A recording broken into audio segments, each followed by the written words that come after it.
¿Qué tal, mi gente? Bienvenido a una edición más de Open, Opinión Educación. Yo soy Sir Franklin y para mí es un inmenso placer que decidan acompañarme en este espacio. Gracias por su sintonía, gracias por su comentario, gracias por sus buenos deseos, por su apoyo. En el día de hoy quiero hablar de algo que se viene especulando mucho, algo que tiene preocupado a los inversionistas, a los políticos, a todo el mundo, porque es algo que tiene un gran efecto negativo en el desarrollo económico. Y hoy quiero hablar de lo que es una recesión, qué la produce, cuáles son las consecuencias y todo esto. Y vamos a ponerlo en tema muy simple. Una recesión no es más que el desaceleramiento de la economía en un periodo de tiempo. Cuando el Producto Interno Bruto, su índice está en negativo por 2 trimestres consecutivos o un semestre, se dice que un país o una región está en recesión. Ahora, mucha gente se preguntarán qué es el PIB, qué es el Producto Interno Bruto. Y esto no es más que la suma de todos los bienes y servicios que se produce en una nación. Por ejemplo, en Estados Unidos, que es el país que tiene el mayor Producto Interno Bruto en el mundo, la suma de todos estos bienes y servicios es de 20 trillones de dólares. Eso en inglés se le conoce como GDP o Gross Domestic Product. En América Latina, el país que tiene el mayor Producto Interno Bruto es Brasil, que tiene casi 2 trillones de dólares, tiene 1.8 trillones de dólares, seguido por México, que tiene 1.3 trillones de dólares, Argentina, que tiene 505 billones de dólares, Colombia tiene 355 billones de dólares, Ecuador tiene 108 billones de dólares y República Dominicana tiene 85 billones de dólares. El país más pobre de la región, que es Haití, solo tiene un Producto Interno Bruto de 10 billones de dólares. Imagínense que Jeff Bezos puede comprar Haití casi 20 veces. Eso es algo considerable. Ahora, cuando hay un crecimiento, cuando el PIB está en positivo, se dice que hay bonanza económica, se crean riquezas, se crean condiciones para tener nuevas empresas, el desempleo baja significativamente porque hay una bonanza, hay un mayor consumo, las personas están comprando, las personas están vendiendo y esto se le conoce como un crecimiento económico. Y por ejemplo, en los tiempos de la materia prima, donde estuvieron bien caros en el año 2008-2009, América Latina experimentó un gran crecimiento económico, donde hubo mucho comercio, hubo muchas nuevas empresas. Después desaceleró, después que bajó el precio del petróleo, pero fue un tiempo muy bueno para América Latina. En Estados Unidos, hoy se está hablando de recesión, de acuerdo a algunos indicadores económicos que se vienen presentando. Por ejemplo, hace 2 días, Banco de América, que es el mayor banco por sucursal en Estados Unidos, anunció que la recesión era algo inevitable. Y lógicamente, cuando lo dice un banco tan grande como Bank of America, empieza a crear una preocupación tangible. Y la gente, los inversionistas, todo el mundo empiezan a prepararse. Ahora, ¿qué causa una recesión? Una recesión puede ser producto de una alta inflación, como lo que está pasando ahora, como los precios están muy altos, pues las personas se abstienen de consumir, creando este círculo de desaceleramiento, lo que conlleva a una recesión. También una recesión puede ser producto de un choque económico. Por ejemplo, en el año 1929, la caída de la bolsa de valores en el martes negro generó una de las mayores recesiones en la historia, lo que se le conoce como la Gran Depresión, que duró alrededor de 10 años. ¿Por qué? Porque en los años 20 Estados Unidos venía experimentando un crecimiento considerable, nuevas industrias, nuevas formas de comercio, y es una época dorada, se le conoce como una época dorada, pero esto llevó a los stocks se desplomaran en el 1929 y crearan la gran recesión, la Gran Depresión, de la cual se pudo salir gracias al incursionamiento de Estados Unidos en la Segunda Guerra Mundial. Ahora, otra de las cosas que llevan a una recesión es cuando explota alguna burbuja. En el año 2008 explotó la burbuja inmobiliaria en Estados Unidos que desencadenó una recesión que duró alrededor de 5 o 6 años, se estima.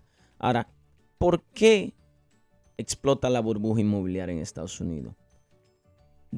A principios de los 2000 empezó una demanda muy grande de hipotecas en Estados Unidos. Mucha gente empezó a comprar sus casas, pero resulta que había muchas de estas personas que no tenían el respaldo financiero para pagar sus casas. Esto se le conoce como hipoteca subprime o subprime mortgages, se le conoce en inglés. ¿Qué pasa?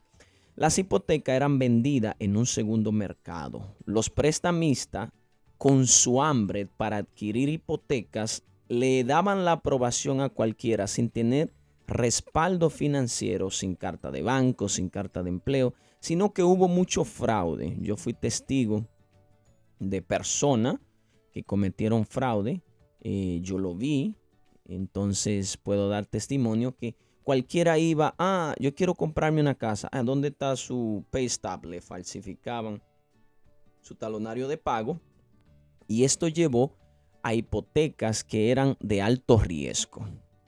Pero como se vendían en un mercado, había 3 tipos de hipoteca: hipoteca de bajo riesgo, hipoteca de mediano riesgo, hipoteca de alto riesgo. Pero había un mercado secundario que la estaba comprando. Cuando revienta la burbuja, pues todas estas personas que no podían pagar su hipoteca dejan de pagarla, lo que crea una crisis de foreclosure y lleva a una recesión muy grande, a un problema serio. En la recesión, el mayor problema es el desempleo. Dígase, en la Gran Depresión el desempleo alcanzó niveles de hasta el 30%. O sea, el 30% de las personas que están habilitadas o que están disponibles para trabajar de la mano de obra estaban sin empleo. En el 2008 el desempleo llegó hasta un 10%, que es algo en la economía americana muy alto, porque por lo general el desempleo anda en un 5, en un 4, ya cuando va a 6, 7 ya es un poco preocupante. Y esto crea una bola de nieve porque personas sin empleo no tienen para consumir, lo que desacelera más la economía y se ahonda la recesión. Así que es algo que va rodando y rodando y haciéndose mucho mayor. Hay medidas económicas, políticas que se pueden tomar para salir de la recesión. Una de ellas es bajar la tasa de intereses para que las personas tengan más acceso al crédito, a la hipoteca y a todo esto. Y muchas veces, por ejemplo, en el año 2008, cuando el presidente Obama llegó al poder, empezaron a dar incentivo para las personas que compraban su casa por primera vez y le estaban dando alrededor de $8,000. Son políticas económicas para incentivar a la gente a gastar. ¿Entiende? Otra cosa que puede hacer el gobierno es inyectar dinero a las empresas. Por ejemplo, en el año también 2008, durante la crisis, el gobierno le dio dinero a muchos bancos para que no quebraran y la crisis no se hiciera peor. También los gobiernos bajan la tasa de impuestos para las empresas para que contraten más personas y esto ayuda a salir de la recesión. La recesión es un círculo, o sea, la recesión es inevitable porque la economía es como una ola, sube y baja y no siempre está en alta, siempre hay tiempo donde tiene que bajar porque la economía se ajusta a sí mismo o el mercado se controla a sí mismo. Porque, por ejemplo, en este caso, algo tiene que pasar para evitar el gran nivel de inflación que existe hoy en día. Porque si no viene un desaceleramiento, si no viene una recesión, las cosas van a seguir subiendo y subiendo. Entonces, la recesión lo que hace es que crea este periodo difícil, pero regula los precios de las cosas y lo estabiliza muchas veces. Así que es algo malo, pero también es algo que muchas veces es necesario porque es algo que puede reconstruir o puede solucionar muchos problemas económicos que están aconteciendo. Y nosotros, la economía, como le dije anteriormente en un capítulo anterior, la economía es algo de percepción. Muchas veces se comporta de acuerdo a como nosotros la percibimos. Por ejemplo, ahora todos estamos percibiendo una catástrofe en el horizonte. Se viene algo de lo cual no se puede evitar, pero tenemos que tener una actitud correcta. En los tiempos de recesión hay industrias que crecen, nacen nuevas oportunidades económicas, nacen nuevas formas de generar dinero, nuevas formas de generar riqueza. Claro, la gente se preocupa y empieza a reducir sus gastos en cosas que son innecesarias. Dígase, se reduce en la compra de lujos, yates, la gente se cohíbe de ir de vacaciones muchas veces.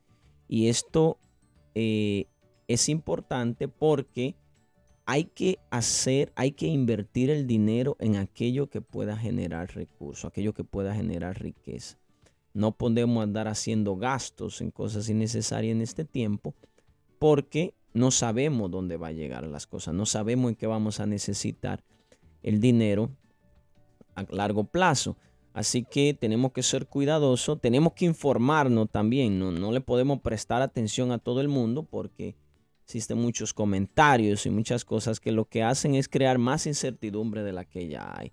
Y en tiempos difíciles hay que tener cuidado a quién se le presta oído, ¿no? A mí lo que estoy dando aquí son algunas realidades. Yo no estoy dando una verdad absoluta. Yo no estoy por nada diciendo que la recesión es inevitable. No, yo simplemente estoy comentando lo que está pasando. Entonces tenemos que tener mucho cuidado a quien le prestamos atención en este tiempo.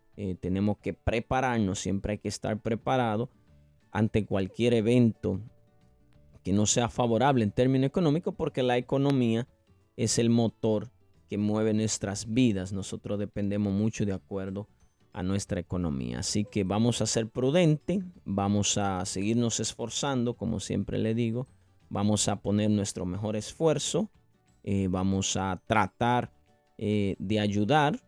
Cuando un vecino, un amigo se queda sin empleo, pues tenemos que tratar de buscar soluciones y no ponernos a reírnos de la desgracia ajena, porque nosotros podemos vernos en esa situación. Ya muchos vivimos la situación de incertidumbre del año 2008, vivimos un periodo muy difícil y tuvimos que hacer ajustes. Y eso es una cosa buena, si se podría decir, de la recesión, que la recesión enseñan a las personas a hacer ajustes en sus gastos económicos, enseñan a ser moderado, porque cuando hay bonanza, la persona gastan a brazos abiertos y muchas veces no cuidan sus finanzas, pero en tiempos difíciles la persona aprende a valorar el dinero, porque al dinero hay que tenerle respeto. Si usted no le tiene respeto al dinero, pues siempre va a vivir en un círculo de pobreza. El dinero, la Biblia dice que el amor de todos los males es el amor al dinero,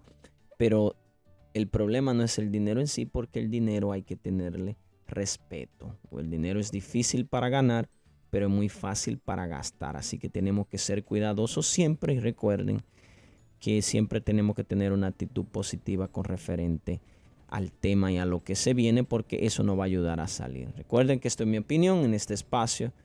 Yo digo lo que pienso y ustedes, si quieren, piensan lo que digan. Hasta la próxima.